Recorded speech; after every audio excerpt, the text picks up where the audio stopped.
یہاں پر گاڑی خان صاحب کیسے ملاقات رہی ہے؟ ٹھیک ہے مثبت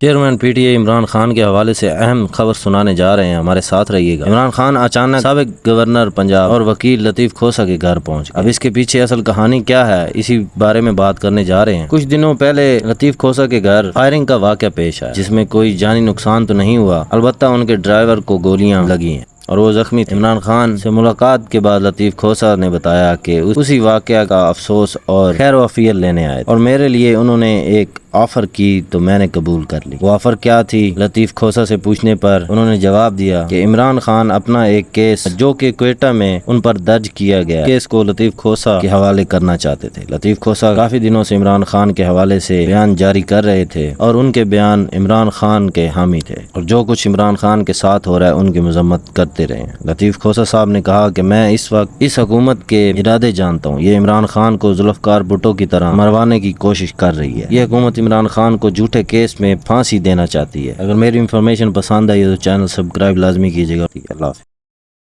بنانے کا حق دے رہی ہے، نہ ان کو اپنا حق حکمرانی دے رہی ہے، اور یہ اس وقت گلو بٹوں کی حکومت ہے، جنہوں نے گلو بٹوں نے جس طرح ماڈل ٹاؤن پہ حملہ کیا تھا، میرے گھر پہ حملہ ہوا ہے، اور اسی طرح اٹھا کے جن کو ڈمپ کر کے عورتوں اور چادر اور چار دیواری کا کوئی تحفظ نہیں ہے۔ وہ جو صدر ہے پی ٹی آئی کا چودھری پرویز الہی، اس کے گھر کی در و دیوار توڑ کے جو ہے گرفتار کر کے اسے پابہ سلاسل کیا ہوا ہے، اور کتنی مستورات کو بیچاری جو ہیں اندر پڑی ہوئی ہیں۔ یہ ضیاء الحق نے بھی نہیں کیا تھا، اس نے کبھی عورتوں کو ہاتھ نہیں لگایا تھا۔